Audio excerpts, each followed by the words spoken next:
Magandang araw po sa inyong lahat at sa mga giliw po nating tagapakinig. Narito na naman po tayo sa pagbibigay ng isang natatanging kwento ng isang tindero laban sa kampon ng kadiliman. Ang 18 taong gulang na binatang si Anton ay isang matulungin at mapagmahal na anak ni Mang Sandro, isang tindero ng bawang at gulay na maaaring makatulong sa kanilang pamilya. Sa kanyang paglalako ay makikilala niya ang isang matandang lalaki na tutulong sa kanya upang labanan ang muling pagbabalik ng isang angkan ng mga aswang. Pagkakalooban siya ng isang agimat at sandatang makakatulong sa kanya upang pigilan ang lumalakas na puwersa ng kasamaan. Magtagumpay kaya siyang pabagsakin ang supremo ng mga aswang. Sama-sama po nating pakinggan ang buhay at pakikipagsapalaran ng binatang si Anton bilang isang commander bawang, ang tinderong kinatatakutan ng mga aswang. Ngunit bago po ang lahat, mga idol, huwag po nating kalimutang mag-subscribe at i-hit ang notification bell sa aking YouTube channel na The Voice Addict at Apong Isaac para sa mas marami pang makapigil hiningang kwentong aswang at katatakutan mula sa mundo ng kababalaghan. Umpisahan na po natin ang kwento. Bawang! Bawang! Bili na po kayo ng bawang! Murang-mura lang po ito! 35 pesos lang po! Bili na po kayo mga suki! Prutas at gulay, bili na rin po kayo! Bagong ani at matatamis pa! Bili na po kayo mga suki! Yuhu! Bili na po kayo! Pero teka lang po muna mga suki! Bawal po muna ang utang ha! Bili na po kayo! Buena mano po muna sa umaga! Anton! Pabili nga ako ng bawang. Gaano ba karami ang tinitinda mong bawang ngayon? Bibiling ko na ang lahat ng mga yan. Teka! Pambihira naman po kayo, Lolo Temple. Ano pong ibibenta ko sa dulo ng baryo kung papakyawin niyo po lahat ng paninda ko? Abay, pambihira ka naman, tindero ka. Ayaw mo bang maubos ang paninda mo? Kung ganun sa iba na lamang ako bibili. Ikaw rin. Baka abangan ka na naman ni Tano sa unahan ng daan. Oo, sandali. Saan naman po kayo pupunta, Lolo Temple? Parang binibiro lang po kayo Kayo naman, ang seryoso niyo po talaga. Saka, ilang araw ko na pong hindi nakikita si Tano. Baka po lumipat na po ng ibang pwesto. Ikaw rin naman seryoso ka sa pagtitinda. Teka, palagi ka pa rin bang ginugulo ng grupo ni Tano? Aba, ikaw naman lumaban ka kasi nang hindi ka palaging pinag-iinitan. Kapag hindi pa sila tumigil, isubsub mo sa kalsada na may dumi ng kalabaw nang makita na nila ang hinahanap nila. Porque mabait ang tao sinasamantala naman nila.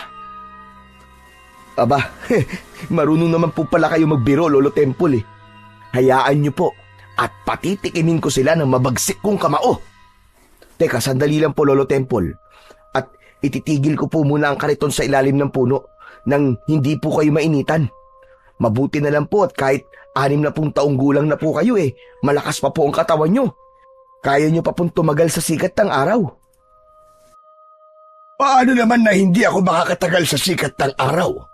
Wala naman akong ibang maaasahang bumili ng bawang. Nag-iisa na lang ako sa buhay, kaya kailangan ko talagang magtiis, Anton. Ang mabuti pa kaya maghintay ka lamang dito sa ilalim ng puno para hintayin ang mga suki mo nang hindi ka mapagod sa pagtutulak ng kariton mo. Huwag mong gagawin yung sinabi ko kanina ha. Kung kaya mong umiwas sa gulo, abay umiwas ka. Mahirap kapag merong kagalit, mabigat sa dibdib at malas sa buhay.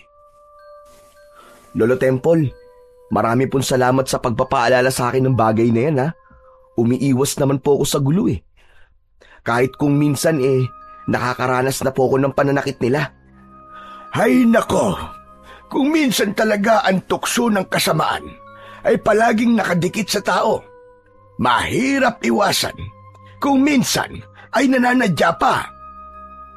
Huwag po kayo mag-alala. Ayos lang po ako, Lolo. Isa pa nalilibang din naman po ako sa pagtitinde. Kapag nagtutulak po ako ng kariton, marami akong nakakalimutan ng mga problema. Ang mahalaga naman po masaya po ako sa ginagawa ko.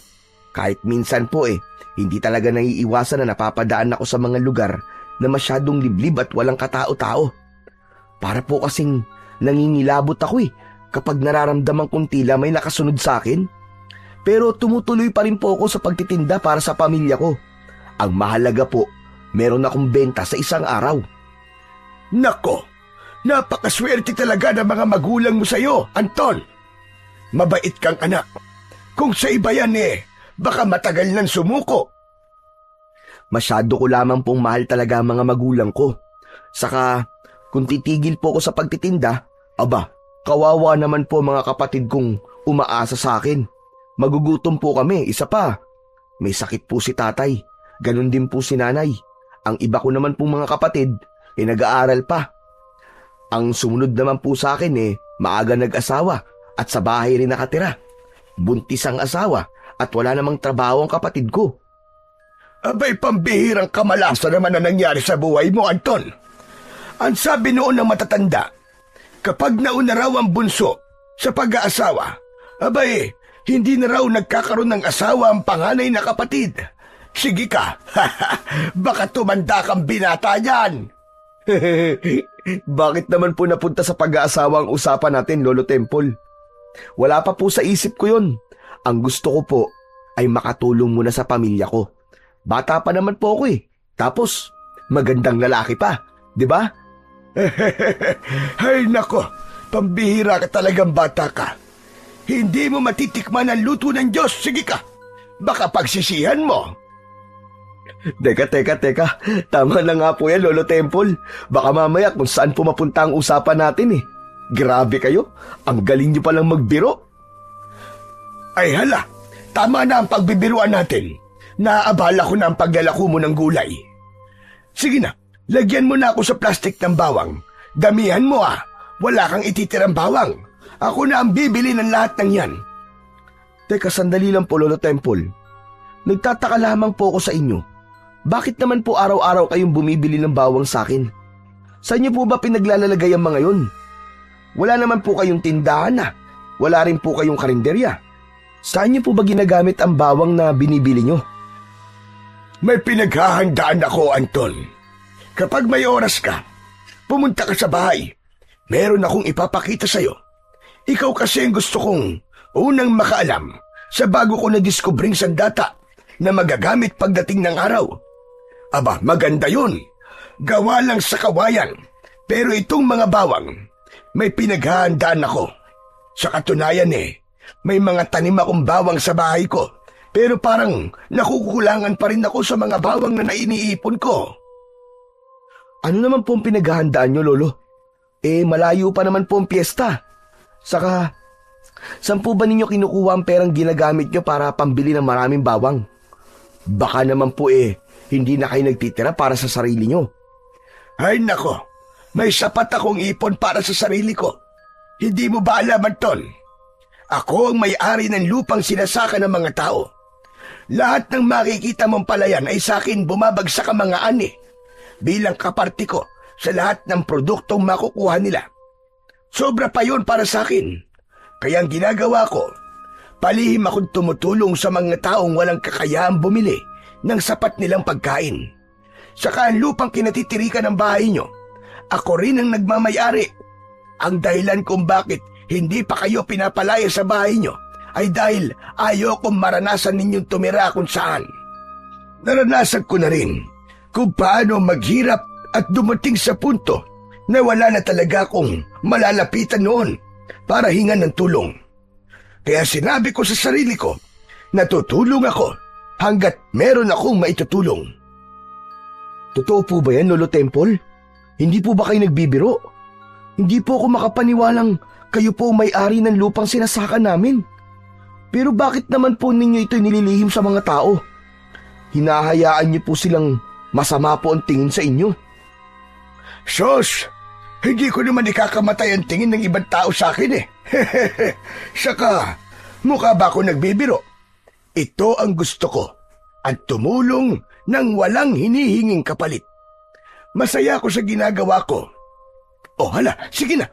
Ilako mo na ang mga prutas mo at saka na lamang tayo magkwentuhan. Huwag mong ipagsasabi kahit kanino ang mga napag-usapan natin, ha? Ikaw lang ang nakakalam ng sikreto ko. Sandali lang po, Lo. Bakit po ako? Ang ibig ko po sabihin bakit niyo po ako tinutulungan? At saka, bakit hindi niyo po kami pinapaalis sa bahay namin? Marami na po kasing umalis sa lupain niyo at kami lang po ang natitira. Dahil mabuti kang tao, Anton. Gusto ko ang ugali mo. Masaya ko kapag nakikita kita. Huwag ka mag-alala. Walang kapalit ang tulong na ginagawa ko sa inyo.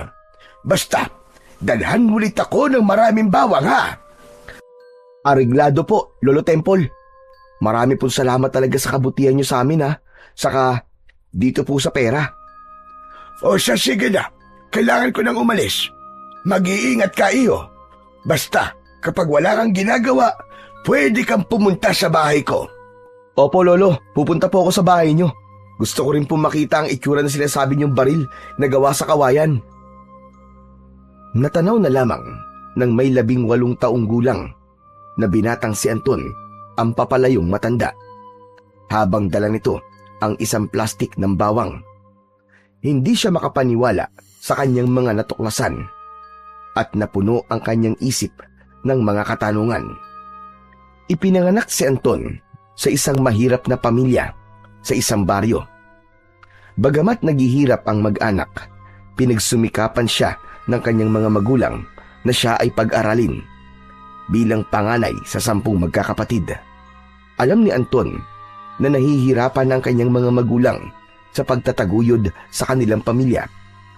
Upang makatulong na gumaan ang kanilang buhay, kailangan niyang magtrabaho. Siya ay ipinagmamalaki ng kanyang mga magulang. Dahil si Anton ay sadyang matulungin, masunurin at magaling makisama. Tulad ng iba ring binata, ang kanyang mga hilig ay pangkaraniwan. Kung minsan ay nangangarap siyang maging isang magiting na sundalo, isang commander na kayang pamunuan ang mga tauhan. Ngunit sa kasamaang palad, kahit na anong gawin ng kanyang mga magulang, ay talagang hirap sila sa kanilang buhay at halos hindi nila mapagkasya ang maliit nilang kinikita sa araw-araw. Kaya't napilitan si Anton na tumigil na lamang sa pag-aaral. Nang siya ay nakagraduate sa high school, nagtinda na lamang siya ng bawang, gulay at prutas na inilalagay naman niya sa kanyang tulak-tulak na kariton. Gawa yon sa tabla at lumang gulong ng bike hanggang sa makilala niya ang matandang si Lolo Temple. Mabait ang matanda sa kanya, ngunit kabaligtaran yon para sa iba. Takot ang mga tao sa matanda. Lahat ay iwas dito dahil pinaghihinalaan ng mga ito na may lahi raw aswang si Lolo Temple. Siya lamang ang tanging nakikipag-usap sa matanda. Hindi marahil alam ng mga tao na ang malawak palang bukid na sinasaka ng mga ito ay galing sa lupain ng matanda. Kaya't labis niyang ipinagtaka kung bakit tahimik at lihim na tumutulong si Lolo Temple sa mga tao. Kung malalaman lang ng kanyang mga kababaryo ang tahimik na pagtulong ni Lolo Temple, magbabago na ang tingin ng mga tao sa matandang lalaki. Muling itinulak ni Anton ang kanyang kariton at tinahak ang makipot na daan papunta sa dulo ng baryo. Kaya lang, natanaw niya ang grupo ni Tano kasama ang 2 nitong mga kaibigan. Nag-iinuman ang mga ito at madalas siyang pinagtitripan. Kaya ilang di pa palang ang layo niya ay narinig na niyang nagbubulungan ang mga ito. Pare, tignan mo. Ang dami na namang pera ni Anton.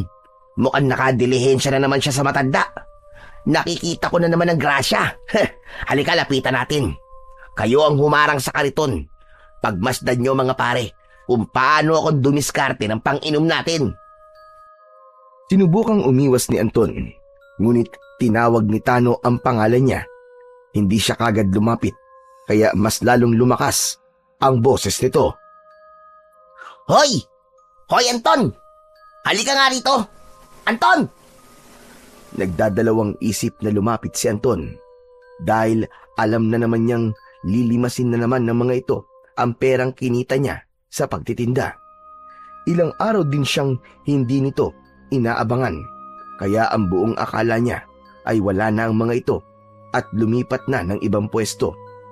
Hindi niya tuloy na itago ang perang ibinayad sa kanya ni Lolo Temple. Kaya naman, dahan-dahan siyang lumapit sa mga ito. Tumayo si Tano habang pasuray-suray sa paglalakad. Lumapit ito sa kanya, dala ang bote ng alak na walang laman. Bigla nitong dinakot ang kanyang damit at inilapit ang muka nito sa muka niya.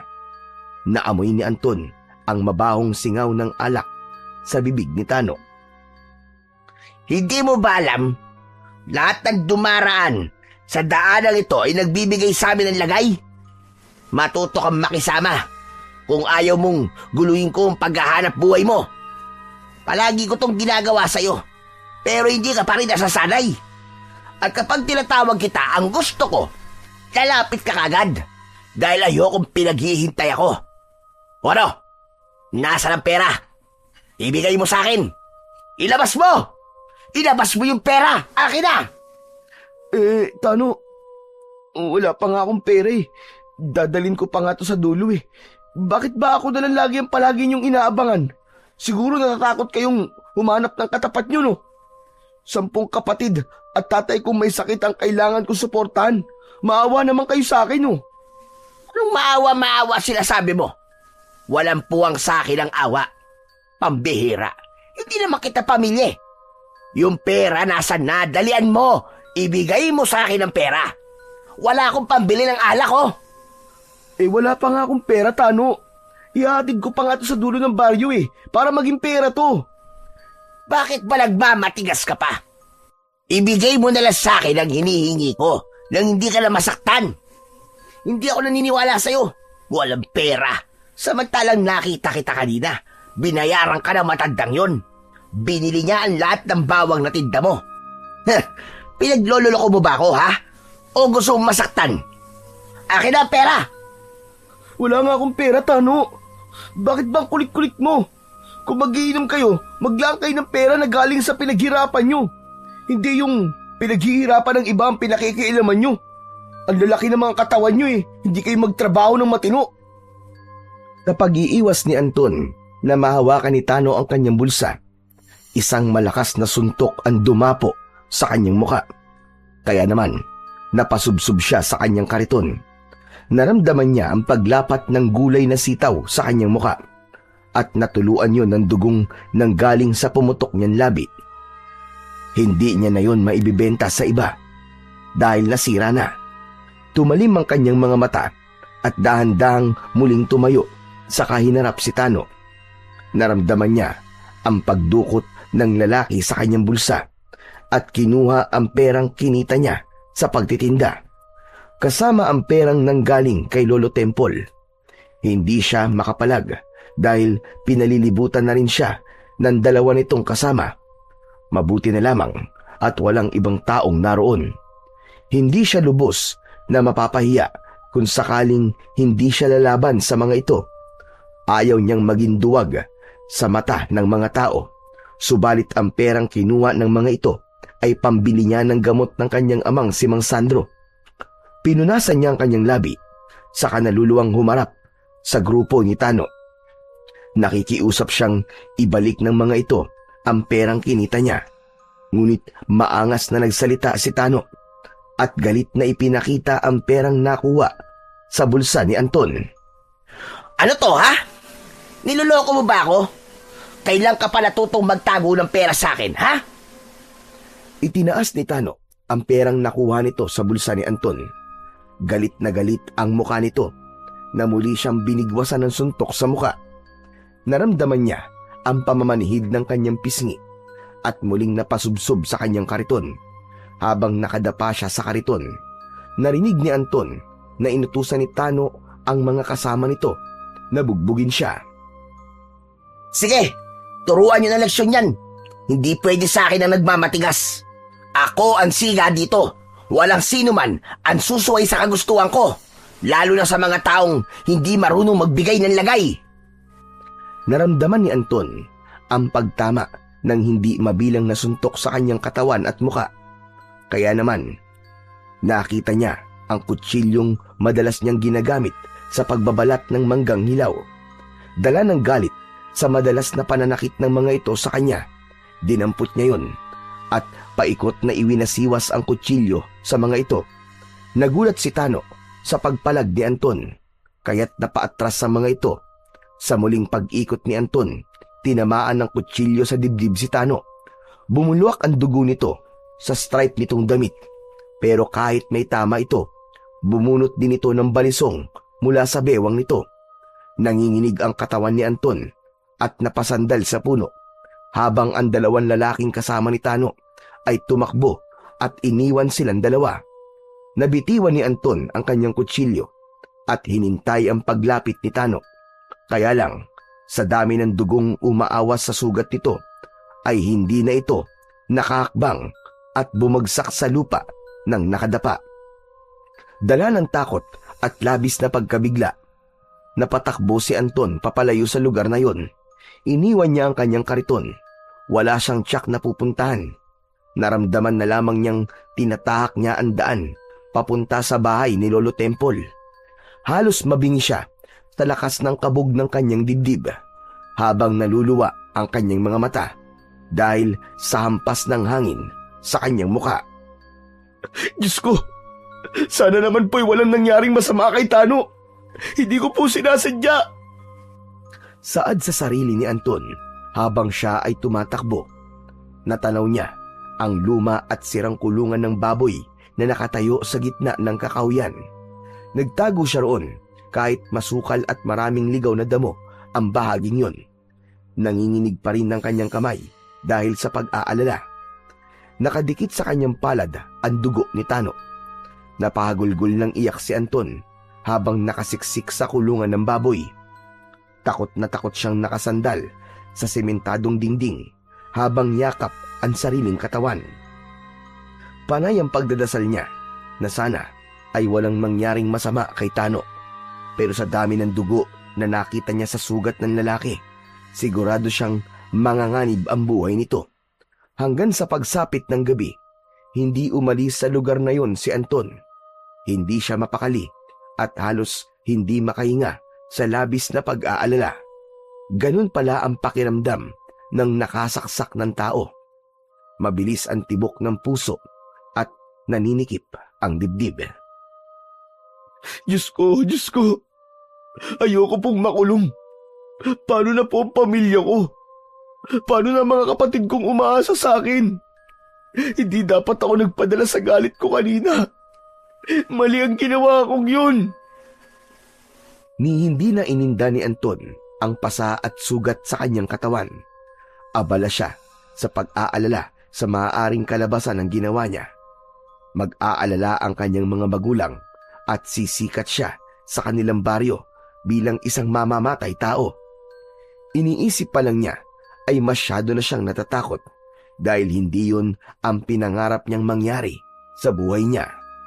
Maya-maya pa ay napaunat sa pagkakaupo si Anton. Narinig niya ang boses ni Mang Alan. Galit na galit ang lalaki habang kausap ang mga lalaking kasama nito. Isang angkan ni Tano ang naghahanap sa kanya. Napasilip siya sa siwang ng lumang kulungan ng baboy at nakita nga niya ang ama ni Tano. Kasama nito ang mga kapatid ni Tano na sina Greg at Alex. Kasama rin ang dalawang lalaki na kainuman naman ni Tano kanina. Nagsumbong na ang mga ito kay Mang Alan at itinuro ng mga ito kung saan siya tumakbo. May mga dala itong itak at halata ang galit sa mga mata. Natuptop ni Anton ang sarili niyang bibig, saka muling nagtago sa masukal na kulungan. Hoy kayo! Sigurado ba kayong dito tumakbong hayop na yun? Mapapatay ko talaga siya. Nagpalinga-linga ang mga ito sa paligid. Kilala si Mang Alan bilang isang tahimik at mabait na ama ni Tano. Kilala rin itong magsasaka sa lupang pag-aari ni Lolo Temple. Ngayon lamang niya nakitang nagalit si Mang Alan. Wala itong nakakaaway. Si Tano lang ang masama ang ugali kapag nakakainom ng alak.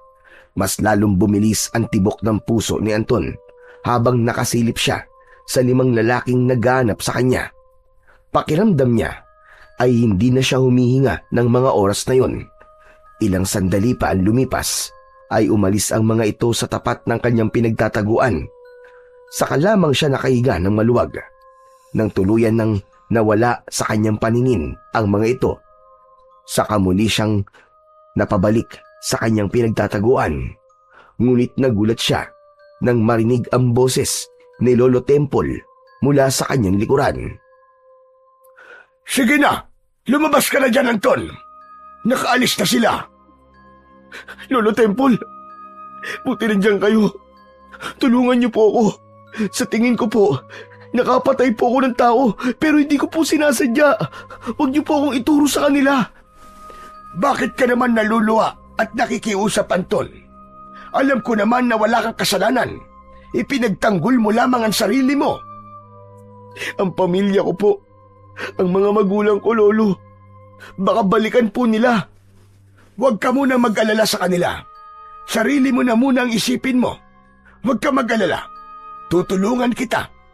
Ano ba talaga ang nangyari? Kasi po, hinarang po nila ako eh. Kinuha po nila ang pera na binigay niyo sa akin, tapos binugbog pa po nila ako. Wala po akong kasalanan. Hindi ko po sinasadya. Nasaksak ko po si Tano. Galit na galit po sa akin ang buong pamilya niya. Alam kong ginawa mo lang ang lahat para ipagtanggol ang sarili mo. Hindi ka dapat magsisi. Alam kong madalas ka nilang binubuli sa tuwing napapadaan ka sa lugar na yon. Halika. Sumama ka sa bahay ko. Magpalit ka ng damit at sasamahan kitang sumilip sa inyo. Naramdaman ni Anton ang kamay ni Lolo Temple. Tumayo siya at nagpalinga-linga sa paligid bago siya sumunod sa paglalakad ng matanda. Huwag kang mag-alala. Sigurado kong wala na sila bago ako lumapit sa iyo. Lolo, ang mga magulang ko po, paano na po sila? Huminahon ka muna, sabi. Makikita mo rin naman ang mga magulang mo. Pero sa ngayon, kailangan mo munang magtago. Pagkaraan ng ilang minutong paglalakad, narating nila ang bahay ng matanda. Napatingala siya sa mataas na bahay ni Lolo Temple. Gawa yun sa kawayan at simple lang ang estilo. Umakyat sila sa hagdan na gawa naman sa tabla.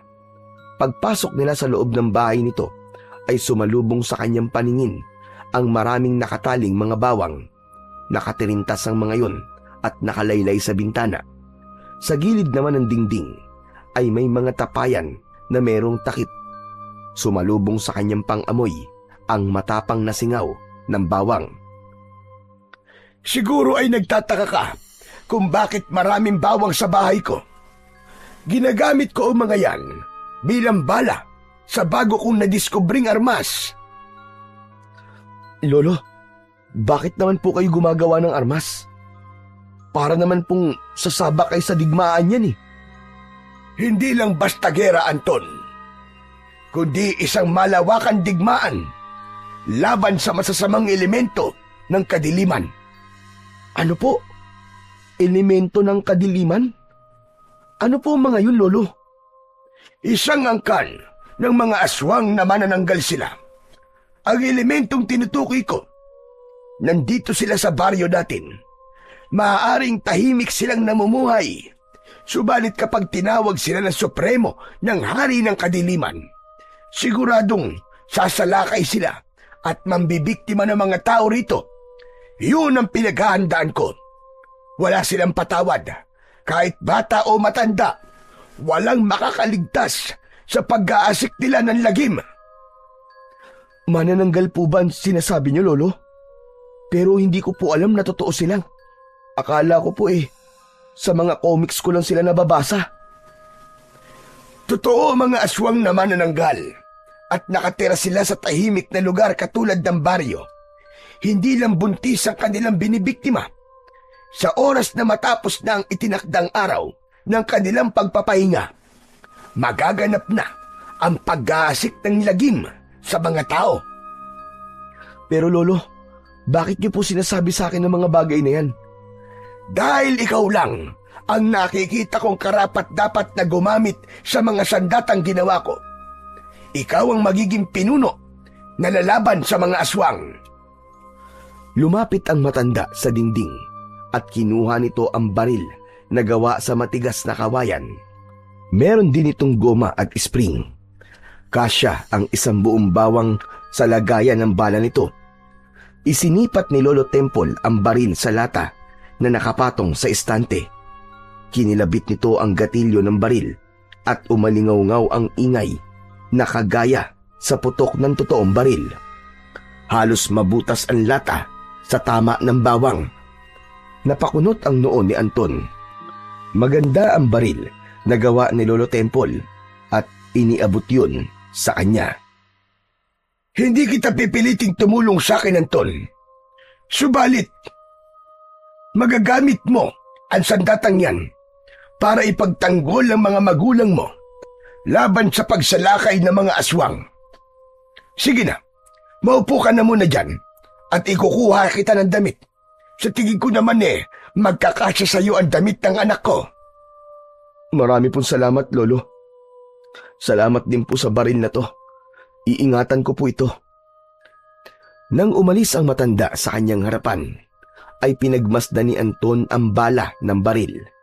Nakatirintas ang bawang na nakasuot sa bilog na kawayan. Na kapag kinalabit niya, ang gatilyong alambre ay lumalabas sa dulo ang 5 piraso ng bawang at tumatama yon sa dingding.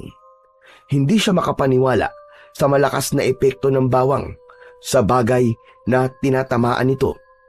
Napatingin si Anton sa kalalabas lamang na matanda mula sa silid nito. Ang tawag sa baril na gawa sa kawayan ay rapido. Kilala yan noon bilang laruan ng mga bata. Ngunit hindi nagtagal ay tumuklas ako ng rapido na magagamit ko laban sa mga aswang. Ang dating bala ng rapido ay pako, ngunit nalaman kong walang epekto ang pako sa mga aswang. Kaya nag-isip ako ng ibang paraan na bawang ang magagamit kong bala. Matagal na akong gumagawa ng ganyang sandata. Sa katunayan hindi lang ikaw ang binigyan ko ng baril na rapido. Lolo, talaga po palang pinaghahandaan niyo mga aswang na manananggal, ha? Taga rito rin po ba ang nabigyan niyo po ng rapido? Pili lamang ang pinagkakalooban ko ng sandata. Lahat sila ay mabubuting tao, handang tumulong at lumaban sa mga aswang. Heto nga pala ang damit. Sige, magpalit ka na muna. Lolo Temple, bakit po galit kayo sa mga manananggal? 40 taon na ang nakakalipas. Magmula ng pinatay ng mga aswang ang asawa kong buntis. Pati ang anak namin panganay na lalaki ay pinaslang nila. Ako lang ang natirang buhay. Kaya siguro pinag-iisipan ako ng mga tao na aswang. Dahil madalas nila ako nakikitang gumagala sa kabi. Simula noon, ay hindi na ako nag-asawa pa. Natatakot ako na baka maulit ang pagsalakay nila at mawalan ulit ako ng mahal sa buhay. Kaya tinipinangako ko sa akin sarili na gagawin ko ang lahat para maubos ang lahi ng mga aswang. Pinaghandaan ko ng matagal ang pagbabalik nila. Papatayin ko silang lahat, Anton. Kaya po pala, ganun na lamang po ang galit niyo sa mga aswang. Habang nagbibihis ng damit si Anton, ay hindi na nagsalita ang matanda. Naupo na lamang ito sa tabi niya at nakatanaw sa labas ng bintana. Kilala po ba ninyo ang angka ng aswang, Lolo? Yun nga ang nakakalungkot. Dahil hindi sila nakikilala ng agimat ko kapag nasaan yung tao sila. Yun ang dahilan kung bakit patuloy ako nagmamatsyag sa paligid. Kung ganun po hindi natin pala sila makikilala dahil hindi rin po sila natatakot sa sikat ng araw. Oo, Anton. dahil makikilala lamang sila ng agimat ko sa oras na nasa anyo silang manananggal. Malakas ang kutob kong naninirahan sila sa baryong ito. Malakas ang kanilang puwersa dahil isang buong angkan ang mga aswang na manananggal. Teka, tapos ka na bang magbihis, Anton? Opo, Lolo Temple. Kung ganun ay tara na, sasamahan kita sa pag-uwi. Sa kakahuyan tayo dumaan para walang ibang tao na makakakita sa'yo. Kaya lang, kailangan natin mag-ingat dahil baka inaabangan nila ang pag-uwi mo. Kahit hindi na po ako makauwi, Lolo. Ang mahalaga po, malaman ko lang ang kalagayan nila. Kahit mula po sa malayo, sana'y makita ko po ang mga magulang ko. Hindi ko lang po talaga matanggap na sa konting halaga ng salapi sa isang iglap, narito po ako at nagtatago sa bahay niyo. Hindi ko alam kung paano kitang matutulungan, Anton.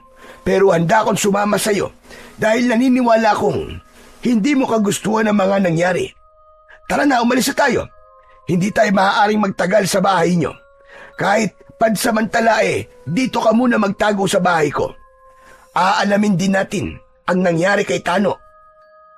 Nang matapos sa paghahanda ng gamit si Anton, sa likod ng bahay ng matanda sila dumaan.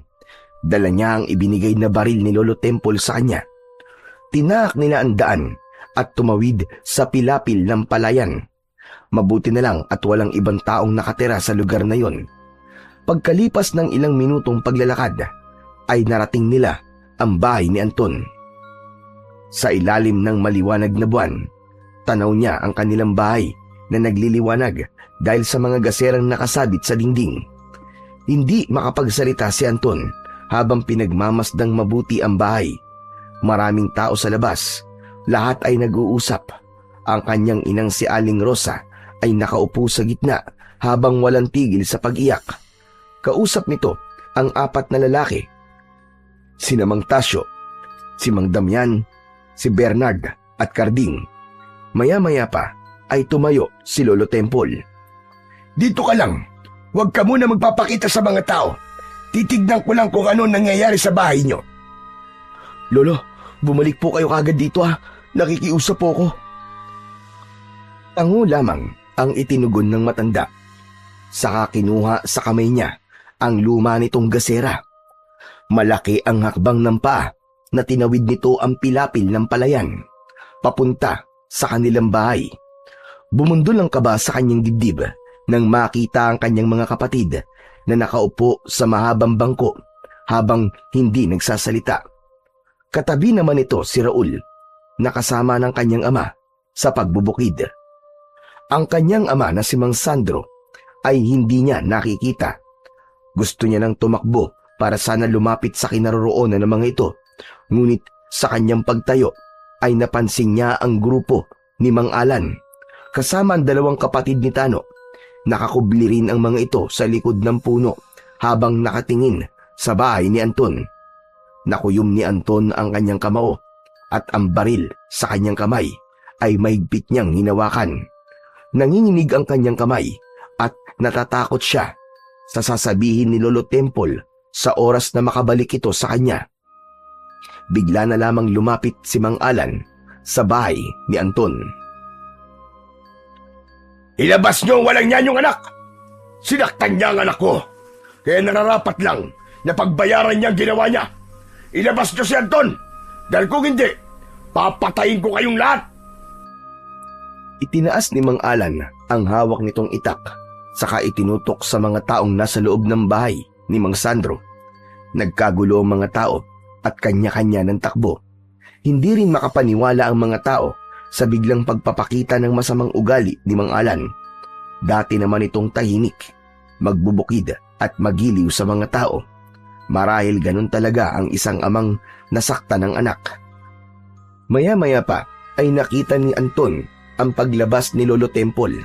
Itinaas nito ang gasera at tila ba sumenya sa kanya na hindi siya dapat lumabas sa kanyang pinagtataguan. Ilang saglit pa ay nabaling ang atensyon ni Mang Alan kay Lolo Temple. Hoy tanda, hindi ba't ikaw rin yung napagtatungan namin kanina sa kabilang ilog? Sa gitna ng kakauyan? Bakit ka nandito ha?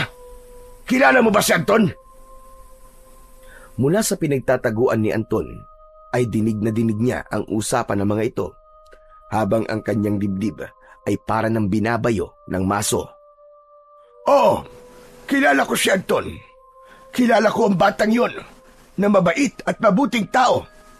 Hindi ba't hindi ka rin naman masamang tao, Alan? Anong ginagawa mo? Hindi ako masamang tao dahil nakikisama ako. Pinipilit ko maging mabuting tao. Pero anong ginawa ng Anton na yun? Sinaksak niya ang anak ko. Nasa ospital si Tano. Kritikal.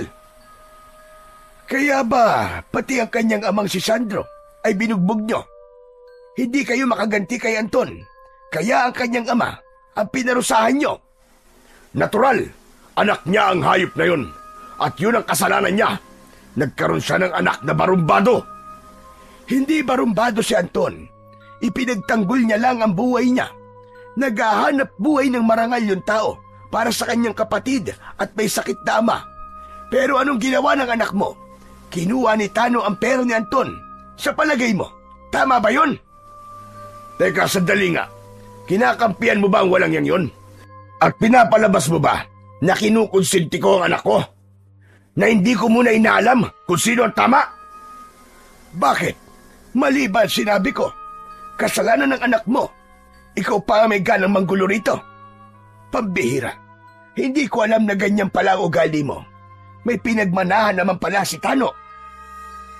Ganun na lamang ang panlalaki ng mga mata ni Anton nang makita niyang binigwasan ng suntok ni Mang Alan si Lolo Temple. Napatayo siya sa kanyang pinagtataguan, subalit nakita niyang gumanti rin ng suntok ang matanda. 2 sipa ang agad na tumama sa tiyan ni Mang Alan. Kaya naman, bumagsak ito sa lupa. Gulat na gulat ang binata, maging ang mga taong naroroon, dahil mahusay ang matanda sa pakikipaglaban. Maging ang mga kasama ni Mang Alan ay hindi rin umubra sa bilis ni Lolo Temple. Bumagsak ang mga ito sa lupa habang namimilipit sa sakit. Hindi naman pala na disgrasya ang anak mo at buhay pa siya. Alamin mo muna kung sino ang nauna sa dalawa at kung sino ang mali bago ka magbanta sa buhay ng mga tao rito. Wala silang alam sa away nila ni Anton. Grabe ka. Pati ang may sakit na si Sandro, pinahirapan nyo, kinulpi nyo. Nang marinig ni Anton ang sinabi ng matanda, napagtanto niya na kaya marami ang tao sa kanilang bahay ay dahil binugbog ang kanyang ama. Hindi niya napigilan ang kanyang sarili. Lumabas siya sa kanyang pinagtataguan. Mabilis siyang lumapit sa mga ito at tinutukan ng rapido ang mga lalaking nakagulong sa lupa. Bumangon si Mang Alan nang makita nito si Anton. Hayop ka! Sinaksak mo ang anak ko! Magbabayad ka! Kasabwat mo, matandang yan! Wala akong kasabwat, kaya huwag ka mandamay sa pamilya ko. Lalong-lalo na kay Lolo Temple. Wala siyang kasalanan. Tayo magtutuos, Anton. Ako labanan mo. Talagang magtutuos tayo dahil narinig ko na sinaktan mo ang tatay kong hayop ka. Sa pagsisimula ng sagutan ni Anton at Mang Alan, nagsimulang mag-iyakan ang kanyang mga kapatid. Takot na takot ang mga ito nang makitang pinalilibutan siya ng mga kasama ni Mang Alan. Si Lolo Temple na nasa isang tabi ay umalalay naman kay Aling Rosa habang nakikiusap na wag nang lumaban si Anton. Panay ang iyak nito dahil sa takot, habang ang mga lalaking nasa loob ng kanilang bahay ay tila napansin niyang nakabantay sa kanyang pamilya. Huwag po kayo mag-alala, Nay. Hindi ako natatakot sa kanila. Ang anak niyang si Tano ang nagsimula ng gulo. Kinuha po niya ang pera ko na dapat sana ipambili ng gamot ni tatay. Pagkatapos malalaman ko na binugbog nila ang ama ko. Magbabayad sila. Magbabayad kayo, Mang Alan. Hindi ko kayo mapapatawad. Itinutok ni Anton ang hawak niyang baril sa kalaban. Napaatras si Mang Alan at muling nagsalita. Ngunit sa pagkakataong yun ay nakahanda na rin ang lalaki gamit ang itak nito. Pagbabayaran mo rin ang ginawa mo sa anak ko. Pagbabayaran mo naman ang ginawa mo sa tatay ko. Ikaw na ang humanap ng kamatayan mo. Hahatulang kita sa harap ng maraming tao. Hayop ka! Gawin mo! Hindi sinasabi yan! Isang pagtaga ang unang sumalubong kay Anton gamit ang itak ni Mang Alan. Dalawang pag-atake na naiwasan ni Anton. Yumuko siya at sa pagtayo niya ay pinaputukan niya ito ng baril sa binti. Ngunit nakaiwas ito. Balak niyang unti-untiin ang pagpapahirap sa kalaban. Subalit narinig niya ang boses ng matanda. Anton! Ang tunay na laban ay walang ginagamit na sandata. Lakas sa lakas ang kailangan maghari. Patunayan mo na kahit wala kang armas, kaya mong ipagtanggol ang sarili mo. Ikaw naman, Alan, lumaban ka ng patas! Inihagis ni Mang Alan ang itak. Si Anton naman, ibinaba niya ang kanyang sandata sa lupa. Ngumisi ng nakakaloko si Mang Alan sa pag-aakalang mananalo ito sa laban nila ni Anton. Unang sumugod si Mang Alan. Tinamaan sa mukha si Anton. Pero dahil maliksing kumilos si Anton, 2 suntok sa mukha ang iginanti niya sa kalaban. Bumagsak ito sa lupa habang dumudugo ang labi. Nang matalo ni Anton si Mang Alan, sumugod naman ang 2 nitong anak na sina Greg at Alex. Kahit pinagtulungan siya ng mga ito na suntukin, naiwasan niya ang kamaon ng mga ito. Gumanti siya sa magkapatid. Tinamaan niya ng suntok sa muka si Greg at sipa naman ang tumama sa tiyan ni Alex. Bumagsak ang mga ito sa lupa habang namimilipit sa sakit. Sa pagbangon ng mga ito ay pinagtulungan nila si Anton. Kaya wala nang nagawa si Lolo Temple kundi ang tumulong na rin sa binata. Nagmistula itong lumulutang sa hangin habang nakikipaglaban sa mga kasama ni Mang Alan.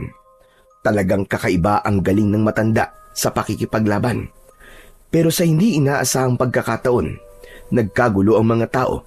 Pumasok ang mga ito sa loob ng kanilang bahay.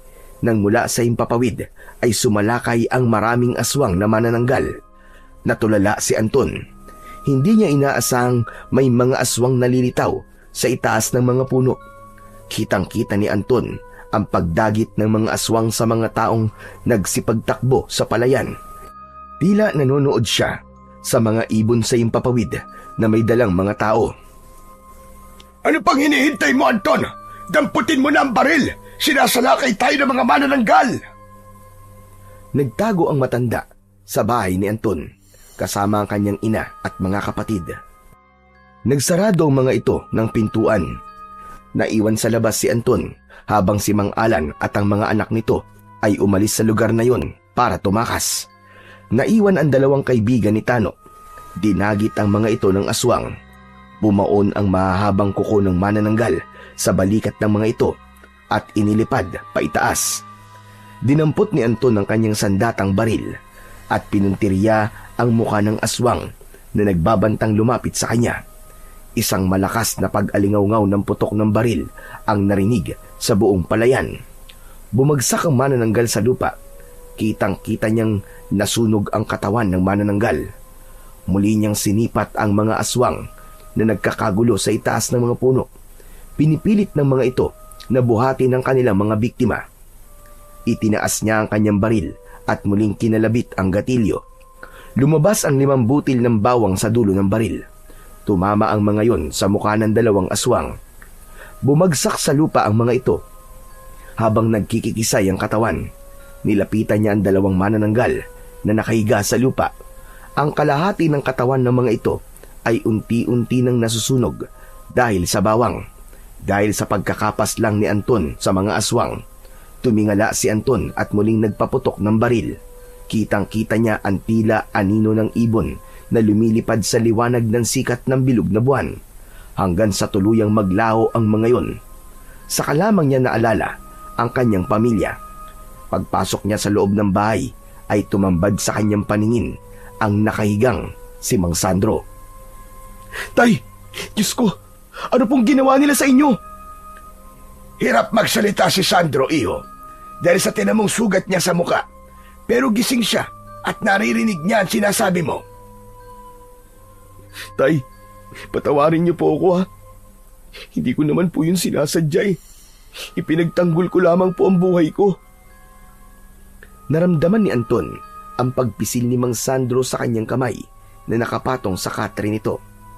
Kaya naman, nahawakan din ito ang baril na gawa sa kawayan at kahit hindi nito maimulat ang mga mata, ay alam niyang bakas sa mga mata nito ang pag-aalala at takot. Ang kanyang kapatid na may asawa ay napayakap ng mahigpit kay Anton. Ganon din ang mga kapatid niyang nag-iiyakan. Si Aling Rosa naman ay mabilis na naghanda ng kape para sa kanilang dalawa ni Lolo Temple. Nakita niyang nag-abot din ang matanda ng konting panggastos sa kanyang ina. Isang bagay na hindi niya maintindihan kung bakit mabait sa kanila ang matanda. Ngayong nakita nila ang gamit mo sandata, manganganib rin ang buhay mo, Anton. Ituturing ka nilang banta sa kanilang lahi. Hindi ko po naiintindihan, Lolo, kung bakit bigla na lamang sumalakay ang mga aswang. Hindi po kaya ito na po ang simula ng paghasik nila ng lagim sa mga tao? Tama ka. Kaya kailangan mo mag-ingat. Hindi pa yon ang totoong dami ng aswang na manananggal. Ang mabuti pa, gamitin mo ang agimat ko. Hinubad ni Lolo Temple ang suot nitong kwintas na gawa sa pinatuyong ugat ng bawang. Ito rin ang nagsuot sa kanyang leeg ng agimat. Hinawakan niya ang bagay na yon at nagtatakang napatingin sa matanda. Lolo Temple, tanong lang po, bakit po ang bait-bait niyo sa akin? Bakit po ipinagkaloob niyo sa akin ang agimat na to? Matanda na ako, Anton. Hindi na sapat ang lakas ko para sa agimat. Nakita kitang nakipaglaban kanina, kaya alam kong magagawa mo rin ang dating ginagawa ko noon. Kaya po ba mahusay kayo makipaglaban kanina dahil sa agimat? Ang lakas ko kanina ay hiram lang sa agimat na yan, Anton. Kaya magagamit mo yan para maprotektahan ka laban sa mga aswang. Nag-aalala po ako para sa pamilya ko. Kaya haharapin ko po ang kasalanan ko kay Tano. Hintayin mo na lang na makalabas siya ng ospital. Alam kong hindi maluba ang kanyang sugat. Pero kailangan maging handa pa rin sa maaaring kahinatnan ng kalagayan ni Tano. Natitiyak kong sa paggaling niya ay gaganti siya sa'yo. Kilala ko ang lalaking yun. Hindi niya palalampasin ang ginawa mo sa kanya. Nahulog sa malalim na pag-iisip si Anton. Nag-aalala siya para sa kanyang mga magulang at kapatid. Ganun din sa pagharap niya sa bagong yugto ng kanyang buhay, ang maging tagapagligtas ng kanilang baryo laban sa mga aswang na manananggal. Maya-maya lang ay nagpaalam na ang matanda sa kanila na uuwi muna ito sa bahay nito. Pero hindi pumayag si Anton na hindi ihatid ang matanda. Kaya naman, dala niya ang baril at lumang gasera ay sinamahan niya ito pauwi sa bahay nito. Ngunit pagsapit nila sa gitna ng kagubatan, ay naramdaman ni Anton na nag-iinit ang anting-anting na ibinigay sa kanya ni Lolo Temple. Kaya't tumigil siya sa paglalakad. Anton! Abay, bakit ka tumigil? Para po kasing nararamdaman kong may nilalang po na nakasunod sa atin. Paano mo nasabi? Nag-iinit po ang agimat ko. Nang marinig ng matanda ang sinabi ni Anton, ay nagmamadali itong naglakad. Hinawakan nito ang braso niya. Halos kalad ka rin siya nito, makarating lang sa bahay nito. Naramdaman niya ang panginginig sa kamay ng matanda. Kaya pagkarating nila sa tapat ng bahay nito, ay agad silang pumasok sa loob ng bahay ni Lolo Temple. Lolo, bakit po? Ang pag-iinit ng agimat ay indikasyong nasa paligid lamang natin ang supremo ng aswang. Diyos ko, kahit alam ko na may panlaban na ako sa kanila, hindi ko pa rin maiwasan ang hindi mag-alala. Kung ganun po, minamatyagan niya po tayo? Tama ka, Anton. Sa ngayon, ligtas pa tayo sa lugar na to dahil sa proteksyong nakabalot sa bahay ko. Subalit kapag nakaharap na natin ang supremo, tanging ikaw lang ang makakapatay sa kanya. Hindi po ako natatakot sa kanila, Lolo. Mas nag-aalala po ako kung pati ang pamilya ko ay madadamay sa pagsalakay ng mga aswang na manananggal. Nang gabing yon, ay hindi na iniwan ni Anton ang matanda. Kumalat din sa buong baryo ang ginawang pagsalakay ng mga manananggal. Nagkagulo ang mga tao dahil marami ang nasawi sa pag-atake ng mga ito. Ang ibang mga tao na dinagit ng manananggal ay hindi na nakabalik pa sa kani-kanilang mga pamilya. Kaya naman, nagsagawa ng pagroronda sa gabi si Kapitan gamit ang mga pana na gawa sa kawayan. Lumipas ang ilang araw ay tumigil ang pamiminsala ng mga aswang sa baryo. Samantala, hinintay ni Anton ang pagharap nila ni Tano, ngunit hindi naman siya nito ipinatawag sa barangay. Si Mang Sandor naman ay tuluyan ng gumaling sa bugbog at pasa na inabot nito sa kamay ni Mang Alan. Muling nagpatuloy sa pagtitinda ng bawang at gulay si Anton. Akala niya ay hindi na siya guguluhin pa ni Tano. Ngunit nagkamali siya. Nakita niya itong nakikipag-inuman sa mga kaibigan nito. Nakaupo ito sa maliit na lamesa kasama ang dalawa nitong kapatid at bago nitong mga kaibigan. May benda ang dibdib nito na sinadya pang ipakita sa kanya. Bumundol ang kaba sa kanyang dibdib nang tumayo si Tano. Talagang wala kang kadala-dala, no? Iniisip mo siguro na hindi kita babalikan. Hindi ba sinabi kong huwag kang papasok sa teritoryo ko? Walang ibang mag-aahari sa lugar na to, kundi ako lang. Huwag mong ipagmalaking nakapatay ka ng mga aswang sa baryong to. Baka nakakalimutan mong may utang ka pa na dapat pagbayaran sa akin. Magpasalamat ka at hindi kita ipinahuli sa mga pulis. Wala akong utang na dapat pagbayaran sa inyo, Tano. Kayo ang may utang sa akin dahil kinuha niyo ang pera na dapat sana'y pambili ko ng gamot ng tatay ko. Kaya umayos ka. Pera na ipinagmamalaki mo? Kulang pang pambili sa gamot ko sa ospital yun. Kasalanan mo yun dahil nang gulo kayo. Magpasalamat ka at buhay ka pa hanggang ngayon. Imbis na ako ang abangan mo, bakit hindi na lang ang mga aswang na pumatay sa mga kaibigan mo ang guluhin mo? Inuutusan mo ba ako? Mayabang ka na. Papalag ka ba, ha?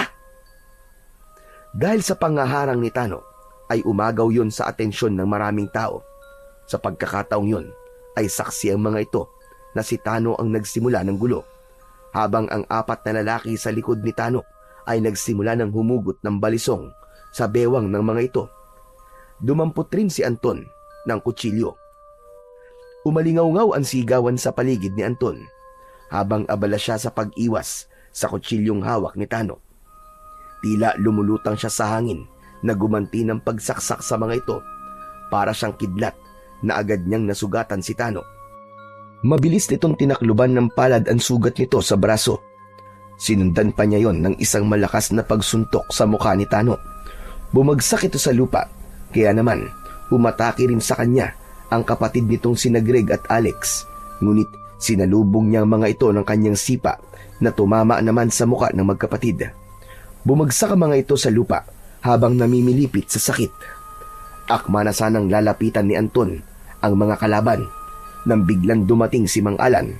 Umawat ito sa kanila at walang imik na hinila ang anak papalayo kay Anton. Tano, tama na! Tama na, tumigil ka na! Pambihira ka! Nagsisimula ka na naman ng gulo. Halika na! Umalis na tayo rito. Pambihira ka talaga, lalaki ka, oo. Nakakahiya ka na! Bitiwan niyo po ang kamay ko, tay! Gaganti ako sa hayop na yan! Tama na! Tumigil ka na! May sugat ka na sa braso! Tanaw ni Anton ang pagkaladkad ni Mang Alan sa anak nitong si Tano, kasama ang dalawang kapatid nito at mga kaibigan. Pinulot ni Anton ang mga nagkalat na kutsilyo sa lupa. Lumapit sa kanya ang mga tao at bumili sa kanya ng mga gulay. Napansin niya si Bernard na tinapik ang kanyang balikat. Sinabi nitong basta nasa tama siya ay ayos lang na lumaban. Nang maubos ang kanyang paninda, ay pinagmasdan ni Anton ang kanyang pera at kariton. Wala nang laman yun, maliban sa mga bawang. Bigla niyang naalala si Lolo Temple. Magmula ng gabing makita niya ito, ay ilang araw nang hindi bumibili sa kanya ng bawang ang matanda. Dala ng kanyang pag-aalala, ay naisipan niyang puntahan ang matanda sa bahay nito. Iniwan niya ang kariton at dinala ang kanyang baril na rapido. Isinuksok niya yon sa kanyang bewang habang dala ang isang plastik na bawang. Pasado 5:00 na yon ng hapon at medyo malapit ng dumilim. Kaya kinailangan niyang magmadali sa pagtawid niya sa palayan. May ilan pang magsasaka ang pumigil sa kanya at sinabing kung pupunta raw siya sa bahay ng matanda ay wag na raw siyang tumuloy dahil masama raw ang ugali ni Lolo Temple at may lahi raw na aswang. Ngunit ipinagtanggol ito ng lalaking kasunod ng mga tao.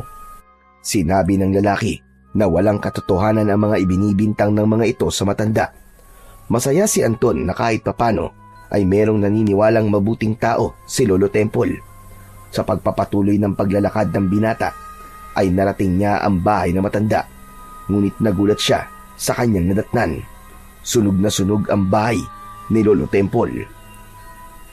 Hindi maaari ito! Lolo Temple! Diyos ko! Nabitiwan ng binata ang dala niyang bawang at nagmamadaling lumapit sa dating kinatitirikan ng bahay ng matanda. Mukhang kanina pa naganap ang sunog dahil usok na lamang mula sa natitirang kahoy ang natitira sa lugar. Ngunit ang mga tapayan na nasa bahay nito ay nanatiling buo. Bigla siyang nag-alala dahil sa tingin niya malabong buhay pa ang matanda. Kahit napapaso ang kamay ni Anton, tinanggal niya isa-isa ang mga kahoy na nakaharang sa natitirang bahagi ng bahay. Bakit nila sinunog ang bahay niyo, Lolo? Hindi niyo dapat sinapit ang ganito. Hindi ba nila alam na ang sinasaka nila ay sa inyo ang lupa? Ang sama nila. Wala silang puso. Paano nila naatim na saktan kayo? Pumatak ang masaganang luha mula sa mga mata ni Anton habang hinahawi ang gamit ng matanda. Nanginginig ang kanyang kamay sa lapnos na tinamo nito sa mga kahoy. Napakabuti sa kanya ni Lolo Temple at pagkatapos ay yun lamang ang sasapitin ng matanda sa kamay ng mga tao. Lolo, nasan po kayo? Diyos ko, Lolo Temple. Lolo Temple, sumagot kayo! Naluluwang isa-isang inalis ni Anton ang mga nasunog na kahoy na tumaklob sa mga tapayan. Maya-maya pa ay narinig niya ang daing at ungol sa bahagi ng kakahuyan. Nagmula yun sa kulungan ng baboy, kung saan ay dun siya na unang nagtago nang masaksak niya si Tano. Nagmamadaling tumakbo si Anton sa pinanggagalingan ng boses ni Lolo Temple. Malalaki ang hakbang ng kanyang paa na nilapitan niya ang kinaroroonan ng matanda. Pumasok siya sa loob ng kulungan at tumambad sa kanyang paningin ang sugatang matanda. May benda ang paa nito ng tela, ngunit bakas ang matinding pagkakapaso sa binti nito, kaya naman nahirapan itong maglakad. Nakahiga ito sa sahig ng kulungan habang nanginginig ang katawan dahil sa mataas nitong lagnat.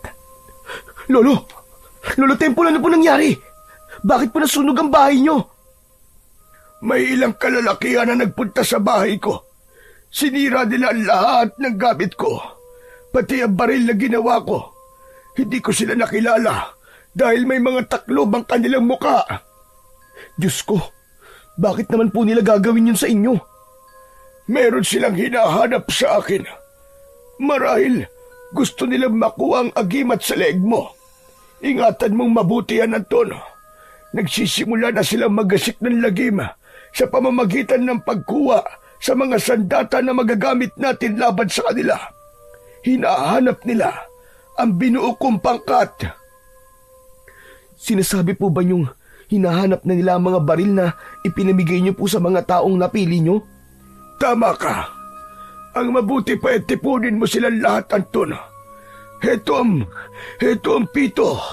Gamitin mo yan para tawagin sila. Sa gilid ng ilog na malapit dito, doon ka magtawag. Maririnig nila ang tunog niyan. Paano po kayo? Kailangan niyo po munang madala sa ospital. Ipapagamot ko po kayo. Ayos lang ako. Huwag mo akong alalahanin. Ginamot ko na ang sarili ko, Anton. Kailangan ko ang tulong mo. Nasa panganib ang binuo kong pangkat.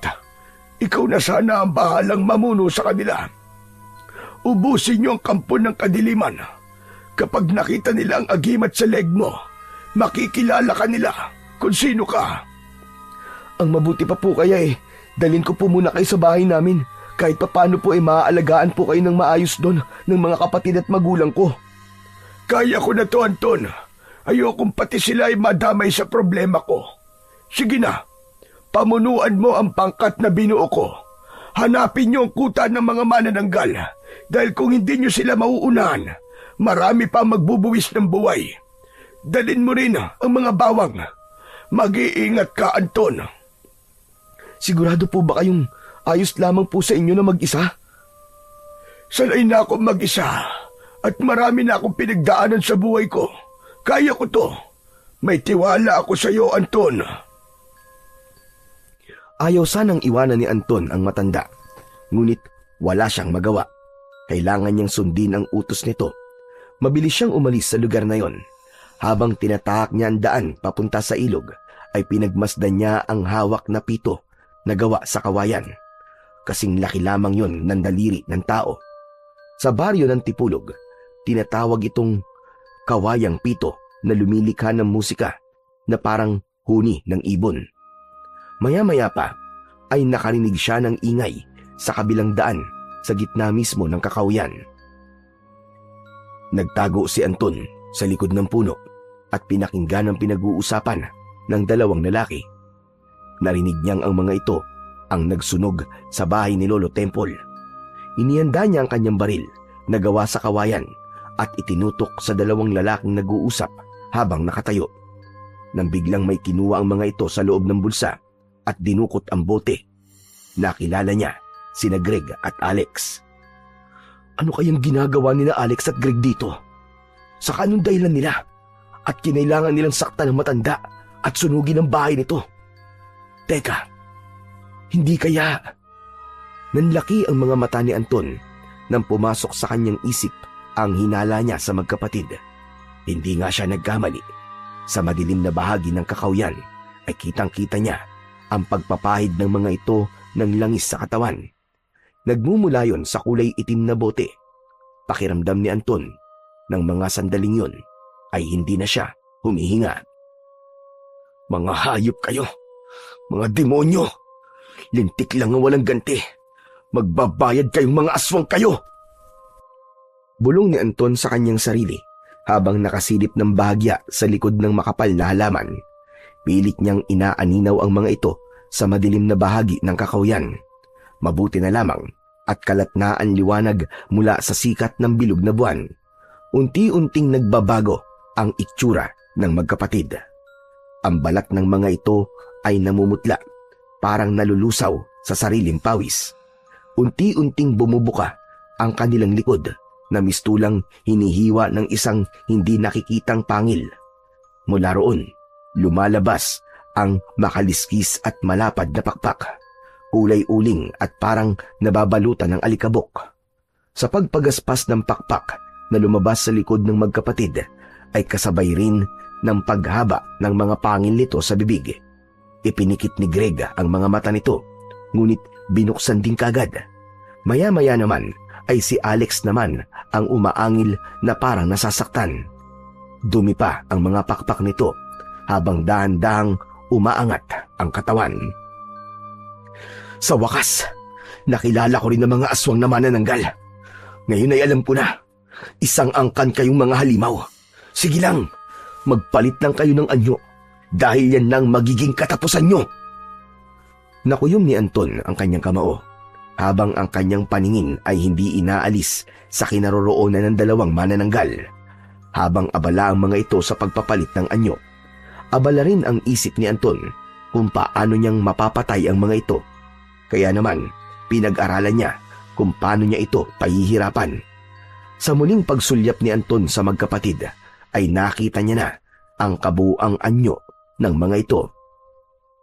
Ang katawan ng mga ito ay nahati sa bewang. Ang kalahating katawan ay tumaas, humiwalay mula sa ibaba na naiwan naman sa lupa. Nakatirik ang mga daliri sa paa habang kumukulo ang bituka sa tiyan ng mga ito. Dumilim ang paligid na tila yon ang udyat para sa kanilang muling pagsalakay. Sa halos kalahating oras na pagpapalit ng anyo ng mga ito, ay nagtagumpay ang mga halimaw na lumipad papalayo sa kinaroroonan ng kanilang kalahating katawan. Inihanda ni Anton ang bawang sa kanyang bulsa. Dinikdik niya yon sa bato. Nilapitan niya ang kalahating katawan ng magkapatid. Saka ibinuhos ang bawang sa kumukulo nitong mga bituka.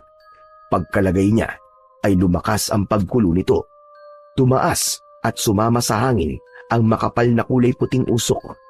Natunaw ang 2 kalahating bewang hanggang sa magkulay puting likido ito at kumalat yun sa lupa. Tignan ko lang kung makakabalik pa kayo sa kalahating katawan nyo.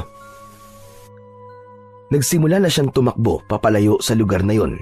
Tinahak niya ang daan papunta sa ilog na sinasabi ni Lolo Temple. Ilang minuto lamang ang lumipas ay narating niya ang kinaroroonan ng batis. Habang ang maririnig ay ingay ng lagaslas ng tubig. Kabadong sinimulan ni Anton ang pagtatawag sa pangkat na binuo ng matanda. Hinipan niya ng malakas ang pito. Umalingaw ang tunog nito sa katahimikan ng kagubatan. Tumagal ng halos 5 minuto ang kanyang pagpapatunog sa pito. Maya-maya pa ay lumitaw mula sa puno ng mga kawayan ang 2 lalaki na nauna niya nang nakita sa labanan nila ni Tano. Sunod ay ang paglitaw ng 2 pang lalaki na nakita niyang nagtatanim ng palay sa bukid ng matanda. Pagkaraan ng ilang minuto ay lumitaw mula sa kakawyan ang kanyang amang si Mang Sandro. Kasama nito ang isa pang lalaki na tumapik sa kanyang balikat. Nanlalaki ang kanyang mga mata habang nakatitig sa kanyang ama. Kaya pala, mabait sa kanya ang matanda dahil matagal na nitong kilala si Mang Sandro. At hindi siya makapaniwala na kabilang ito sa pangkat na binuo ni Lolo Temple. Ganon din ang mga lalaki na nakita niyang palaging kasama ng kanyang ama. Kaya pala nakita niya rin ang mga ito sa kanilang bahay. Lahat sila ay naglagay ng nakakuyom na kamao sa dibdib. Iniyuko ang ulo at sabay-sabay na nagsalita. Magandang gabi, Commander Bawang. Masaya po kaming malaman na ikaw ang bago namin pinuno. Teka, ano? Commander Bawang ang tawag niyo sa akin, Tay? Ano pong ibig sabihin ito? Anak, pasensya ka na kung inilihim namin ni Tatay Temple ang buong katotohanan tungkol sa aming misyon. Isa kaming mga mandirigma na sinanay niya sa laban sa isang angkan ng pamilyang namumuno sa mga aswang na manananggal. Kung hindi niya kami binuo, walang maglalakas ng loob na kumalaban sa mga aswang. Lahat kami ay may kanya-kanyang armas tulad ng sayo. Subalit kahit anak kita at ako ang ama mo, sa pangkat na to, ikaw ang susundin namin sa ngalan ni Tatay Temple na siyang pumili sa iyo bilang bago naming commander. Ay, hindi po yun ang ibig kong sabihin eh. Kailangan po ba talagang kasama ko kayo? Kung sinanay po kayo para makipaglaban, bakit wala man lang po kayong ginawa para ipagtanggol ang sarili niyo laban sa pamilya ni Mang Alan? Nagpabugbog pa kayo. Isa pa, hindi po ba't may sakit kayo? Kasama sa akin pagpapanggap ang magpabaya sa pambubugbog ng kalaban. Ang pagtawag mo sa pangkat sa pamamagitan ng tunog ng pito ay nangangahulugang pinaghahanap na kami ng mga tauhan ni Supremo. Yun ang aming palatandaan sa pagsisimula ng misyon. Matagal silang nanahimik. Kaya ngayong nagsimula na silang maggasik ng lagim, nasa tamang pagkakataon tayo para umatake. Pero Tay, intindi niyo naman po ang sinasabi ko sa inyo. Pasensya na, Commander. Subalit kasama sa sinumpa namin tungkulin ang ipagtanggol ang baryo laban sa mga aswang. May sakit man ako o wala. Gagawin ko ito para sa mga taong umaasa sa aming pangkat. Hindi mo na kita tatawaging anak, Commander, sapagkat may respeto kami sa matandang nagbigay sa amin ng pagtitiwala at bahay na masisilungan. Mabuti ang kanyang hangarin, kaya nararapat lang na suklian din natin ang kabutihan at pagmamalasakit niya sa ating pamilya. Wala nang nagawa si Anton dahil yun ang utos ng matanda. Kumilos ang mga kasama ni Mang Sandro na parang mga tunay na sundalo. Maging ang paglalagay ng bala sa rapido o baril na gawa sa kawayan ay talagang pinag-aralan ng mga ito. Nang maihanda ang kanilang mga gagamitin, ay nagsimulang magplano ang grupo sa pamamagitan ni Anton. Kinilimutan muna niyang kasama niya ang kanyang ama Makinig kayo mabuti mga kasama. May dalawa na akong manananggal na nilagyan ng bawang sa bewang. Magkapatid sila at anak ni Mang Alan. Malakas ang kutob kong kasapi ang kanilang pamilya sa angkan ng mga aswang. Ikaw, Damian at Bernard, kayo ang magbabantay sa magkapatid. Alam kong babalikan nilang kalahati ng kanilang katawan. Gawin niyo ang lahat para hindi kayo mapahamak. Kayo naman, Mang Tasyo at Tatay, sasama po kayo sa akin. Hahanapin natin ang kuta ng mga manananggal. At kayo naman, Raul at Carding, maglalagay kayo ng asin at dinikdik na bawang sa mga bewang na iiwan ng mga aswang. Nakaiwalay kayo sa amin para kung sakaling mahuli kami, ay meron kaming maaasahang tulong mula sa inyo. Naiintindihan niyo ba mga kasama? Opo, Commander. Pagkatapos magplano, ay nagsimula na maghiwalay ang mga pangkat na inutusan ni Anton. Halos mabingi sila sa ingay ng mga nilalang na lumilipad sa impapawid. Malalaki ang kanilang mga akbang nang magtago sila sa likod ng mga puno. Sinipat ni Anton ang isang manananggal na nagmamatsyag sa kanila. Tila nararamdaman nito ang kanilang presensya. Isang kalabit ng gatilyo ng baril ang pinakawalan ni Anton at tumama yun sa muka ng kalaban. Nasunog ang buo nitong katawan, ngunit bago tuluyang maglaho ay lumikha ito ng pag-angil na tila ba nagtatawag ng mga kasama. Kaya naman, narinig yun ng ibang manananggal na lumilipad din sa impapawid. Sabay-sabay ang mga ito na bumulusok papunta sa kanilang kinaroroonan. Umalingaw-ngaw ang tunog ng kanilang mga baril, habang ang mga aswang ay naglilingas ang mga mata at tuluyang nilamon ng apoy. Ang ibang mga manananggal ay lumipad papalayo sa kanila para magtawag ng mga kasama. Sinundan nila ang mga ito kasama ang kanyang ama. Commander, mukhang alam ko na kung saan sila papunta.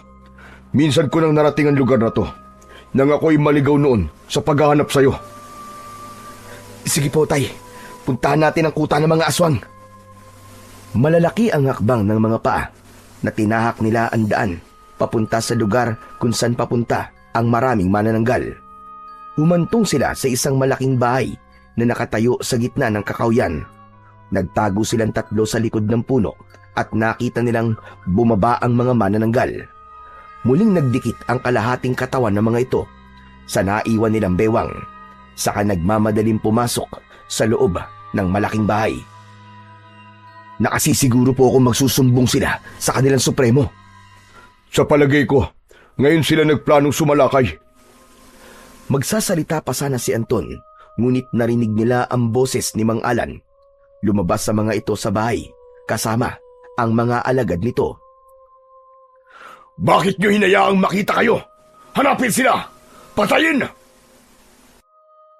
Halos kalahati ng tauhan ng mga ito ay magsasakang nagtatrabaho sa lupain ni Lolo Temple.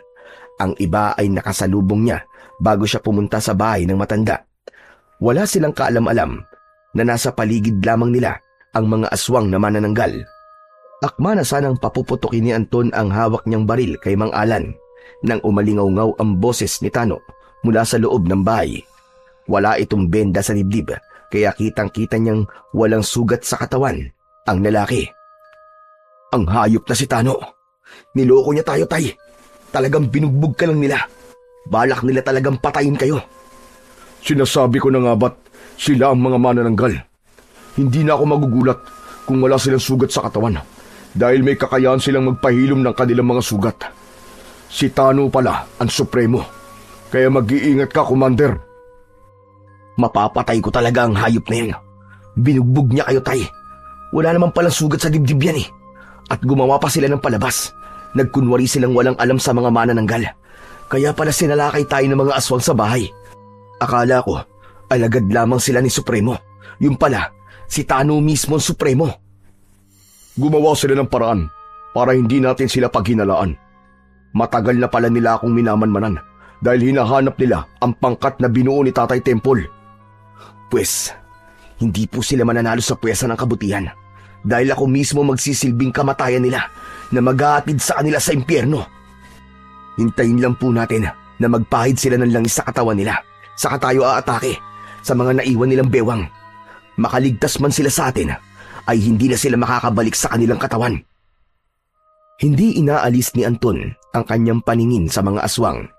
Nagpapasalamat siya sa matanda dahil matagal nitong pinaghandaan ang pagbabalik ng mga manananggal at nakapag-ipon ito ng mas maraming bawang na pangbala sa kanilang mga baril. Habang pinapanood nila ang pagtitipon ng mga aswang sa labas ng malaking bahay, abala naman sila sa paglalagay ng bala sa kanilang baril. Nakalaylay ang mga bawang sa balahan ng rapido at nakahanda na lamang sa pagsugod. Si Tano, ang nakita niyang unti-unting naglagay ng langis sa tiyan. Mula sa kanilang kinaroroonan ay kitang-kita nila kung paanong naghiwalay ang katawan nito sa bewang. Tumubo ang kulay berdeng pakpak ni Tano bilang palatandaan na ito nga ang supremo ng mga manananggal. Nagulat siya sa biglang paghaba ng kuko nito na tila mga pangil ng buhaya. Siya ang pinakamalakas na aswang, kaya mag-iingat kayo, Commander. Kayo rin po, Tay. Malalampasan natin to at walang mapapahamak sa atin. Gabayan sana tayo ng Panginoon laban sa kampon ng kadiliman. Maya-maya pa ay pumuesto na sila para umatake. Ang ibang mga aswang ay lumipad sa impapawid. Magkasama ang mag-amang sina Tano at Mang Alan. Naiwan sa ibaba ang mga babaeng aswang para magbantay sa mga kalahating katawan. Nang masiguro ni Anton na wala na ang mga manananggal, ay nakarinig naman sila ng sunod-sunod na putok ng baril sa kakahuyan. Indikasyong nakabalik na ang magkapatid na manananggal. Mabilis na tumayo si Anton at pinaputukan nila ng baril ang mga nagbabantay. Bawat tamaan ng butil ng bawang sa katawan ng mga yon ay nasusunog at tila mga abong na lusaw na sumasama sa hangin. Mabilis ang kanilang mga galaw na nilapitan ang katawan ng mga aswang na manananggal. Para silang mga totoong sundalo na pinaputukan ang mga nakatayong kalahati ng katawan ng mga aswang. Dumating na rin sina Karding at Raul, ang dalawang binatang nangangasiwa sa pagsasaboy ng asin sa katawan ng mga kalaban. Ibinuhos ng mga ito ang asin sa lahat ng katawang naroroon. Tanging ang katawan lang ni Tano ang hindi tinatabla ng asin at bawang, kaya nanatili yung nakatayo. Tay, paano nangyari yun? Bakit hindi ito tinatabla ng asin at bawang? Commander, hindi ko rin alam kung paanong papatayin ang kalahating katawan ni Supremo. Kailangan nating umisip ng paraan. Subukan kaya niyong paggaluin ng bawang at asin pagkatapos ay ibuhos niyo sa katawan ng Supremo nila. Sige, Commander. Ganun nga ang ginawa ng mga kasama ni Anton, ngunit walang epekto ang pinaghalong bawang at asin sa kalahating katawan ni Tano. Kaya naman, tuluyan na silang inabutan ng mga aswang na manananggal dahil sinundan ng mga ito sina Bernard at Damian. Hindi kinaya ng mga ito na labanan ng mga maraming aswang. Nakita ni Anton ang pag-atake ng mga kalaban. Halos sumayad ang mga ito sa lupa upang dagitin ang kanilang mga kasama. Nawala ang atensyon ng mga manananggal sa pangkat ni Anton dahil nakita ng mga ito na sunog na ang kalahati ng kanilang katawan. Umangil ang mga ito ng malakas, nagwawala at galit na galit si Mang Alan sa ginawa ng pangkat ni Anton. Magbabayad kayong lahat! Ubusin sila! Bigyan nyo ng katarungan ng pagkamatay ng kalahati nating katawan! Kayo pa may ganang magalit at humingi ng hustisya para sa sarili nyo. Kayo ang aswang na namiminsala sa baryo namin, kaya't magbabayad kayong lahat! Manasanang maglalaban ang mga aswang at ang pangkat ni Anton nang biglang umalingaw-ngaw ang malakas na paghuni ng supremo ng mga aswang. Masakit yun sa kanilang pandinig na tila pinupunit ang kanilang kalamnan.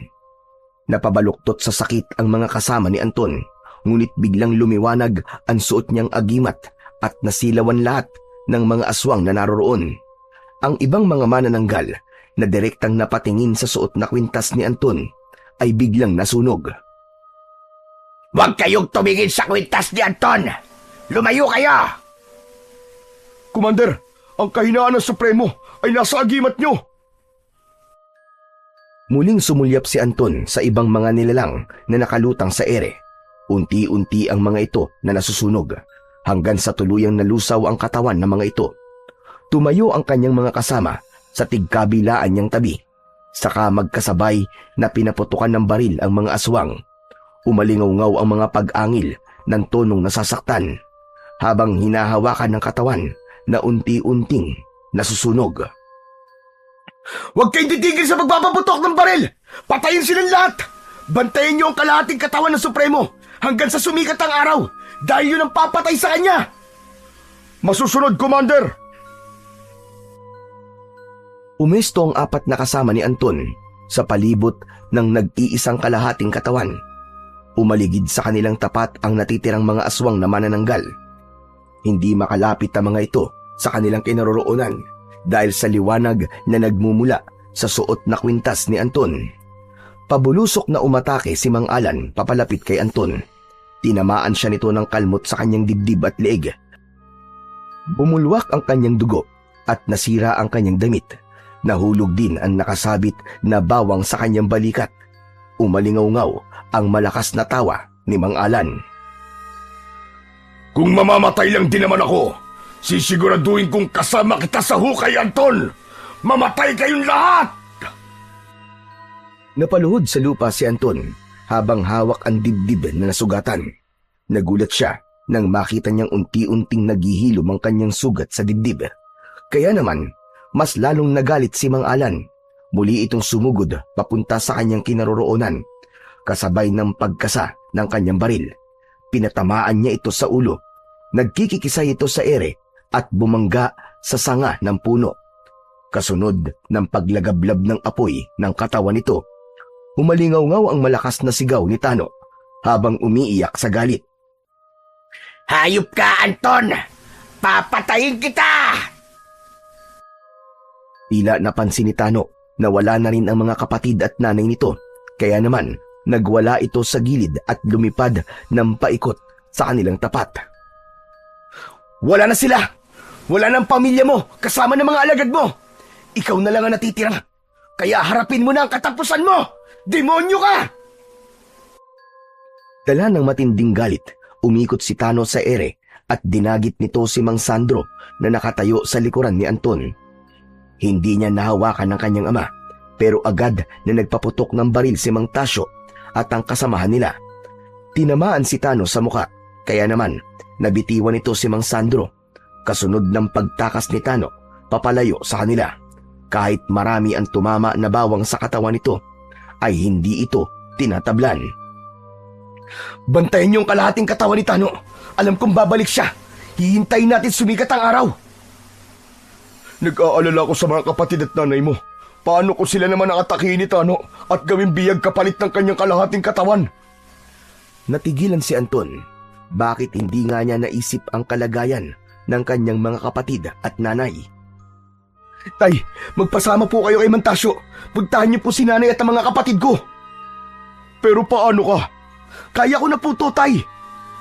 Mag-iingat ka, anak. Pagkatapos magpaalam ni Mang Sandro, ay tumakbo na ito papalayo kasama si Mang Tasyo. Isang malakas na pagaspas ng pakpak ang narinig nilang lumipad sa impapawid. At gano'n na lamang ang panlalaki ng kanyang mga mata nang makitang bihag ni Tano si Lolo Temple. Nakapikit ang matanda, halatang nangihina, bumundol ang kaba sa kanyang dibdib. Lolo! Ayos lang ba kayo? Sumagot kayo, Lolo Temple! Ayos lang ba kayo? Habang nakalutang ang mga ito sa ere, ay nakalaylay naman ang katawan ni Lolo Temple. Nagmulat ng mga mata ang matanda habang nangihina pa rin ang katawan. Huwag mo akong alalahanin, Anton! Gawin mo ang sinasabi ko! Pero Lo, paano po kayo? Tama na, Satsat. Ibigay niyo sa akin ang kalahati ng katawan ko at pakakawalan ko ang matandang ito. Huwag mo akong alalahanin, Anton! Hubarin mo ang aghimat mo at ilagay mo sa kumukulo niyang bituka! Bilisan mo, iho! Hindi! Hindi! Huwag mong gagawin yan! Hayop kang matanda ka! Papatayin kita! Gamit ang matutulis nitong kuko, sinaksak ni Tano ang leeg ng matanda. Naluluhang tumakbo si Anton papunta sa kalahating katawan ni Tano at hinubad niya ang kanyang agimat. Sa kanya inilagay sa putol na katawan ng manananggal. mabilis na natunaw ang katawan ng Supremo. Kaya naman, umalingaw-ngaw ang malakas nitong sigaw sa buong kagubatan. Kasunod ng pagbagsak ni Lolo Temple sa lupa, bumulwak ang dugo nito sa leeg. Nang sulyapan nito ni Anton, ay mabilis niyang binaril si Tano gamit ang kanyang rapido. Tinamaan ito sa dibdib, kasabay ng pagkikikisay ng katawan nito. Nasunog ang katawan ni Tano at sumama ang abo sa hangin. Mabilis na tumakbo si Anton papalapit sa kinaroroonan ni Lolo Temple. Sakto rin ng pagdating ni Mang Tasyo at Mang Sandro, kasama ang mga tanod at taong bayan. Kinalong ni Anton ng matanda habang nahihirapang huminga dahil sa sugat nito sa leeg. Lo, huwag po kayong bibitiw. Nakikiusap ako. Lumaban kayo, Lo. Kaya niyo yan. Nagawa ko na ang matagal ko nang pinapangarap. Ang mapatay ang Supremo. Opo, Lo. Dahil po yun sa inyo. Kaya nagtagumpay po kami. Pinalibutan sila ng mga tao na napapaluwa dahil sa nangyari sa matanda. Nalaman ng mga ito ang kabutihang ginawa ni Lolo Temple. Kaya napuno ng iyakan ang buong kagubatan. Pero si Anton, umisip siya ng paraan kung paanong maililigtas si Lolo Temple. Tumayo siya at binalikan ng natunaw na kalahating katawan ng Supremo. Kinuha niya ang agimat at pinagmasdan. Nasaksiyan ko kung paano mo ko iniligtas kanina. May kakayahan ng kwintas na magpagaling sa sugat. Kaya naman, ito ang gagamitin ko kay Lolo Temple. Mabilis na lumapit si Anton sa kinaroroonan ng nakahigang matanda. Lumuhod siya at isinuot sa leeg nito ang agimat. Anong ginagawa mo, anak? Tawagin mo siya Commander Sandro. Magaling ang naisip niya. Hindi ko naalalang may kakayahan ng agimat na pagalingin ang sugat ko. Pero si Anton, naisip niya. Lolo, unti-unti na po naghihilom ang sugat niyo. Maraming salamat sa Diyos. Iniligtas po niya kayo. Bumangon ng matanda at masayang nagsalita habang nakatingin sa mga taong nakasaksi sa himalang ginawa ng agimat. Ang agimat ko ay may kakayahang magpagaling ng sugat na likha ng mga aswang. Salamat, Anton. Utang ko sa iyo ang aking buhay. Masayang lumapit ang mga tauhan ni Anton. Sa pangunguna ni Mang Sandro ay nagbigay ito ng pagpupugay para kay Anton. Ganon din ang mga taong naroroon. Binabati namin kayo sa tagumpay, Commander Bawang. Marami pong salamat, Tay. Ipinagmamalaki kita, anak. Mabuhay si Commander Bawang! Mabuhay! Mabuhay ang sigaw ng mga tao habang umaalingaw-ngaw ang pagtawag sa bagong pangalan ni Anton. Masaya silang umuwi sa kanilang mga pamilya. Bilang pasasalamat ng mga tao kay Lolo Temple, nagbayanihan ng mga ito na muling ipagtayo ng bahay ang matanda sa gitna ng palayan sa dati nitong tirahan. Walang binago sa estilo at muling bumalik ang sigla ng katawan ng matanda. Dahil sa nangyari ay natuto ang mga tao na magtanim ng bawang dahil natatakot silang baka may bagong banta sa kanilang baryo mula sa aswang na manananggal. Pagkatapos naman natanggapin ni Anton ang karangalan bilang si Commander Bawang, ay kinatakutan na siya ng mga aswang. Nagkaroon siya ng buhay na tahimik, malayo sa gulo at patuloy na iginagalang. Si Lolo Temple na may mabuting hangarin ay tuluyang ipinagkaloob sa mga tao ang naipon nitong lupain. Lubos na nagbago ang tingin ng mga tao sa matanda. Ang tunay na pagtulong ay hindi kailangang ipagyabang o ipaalam sa iba para lamang sabihing mabuting tao ka. Ang pagtulong at pagpapakita ng pagmamalasakit sa kapwa ay ginagawa ng bukal sa loob at hindi alam ng ibang tao. Busilak ang puso ng taong tumutulong ng walang hinihintay na kapalit dahil ang Diyos ang siyang bahalang gumanti sa kabutihang ginawa mo sa iyong kapwa.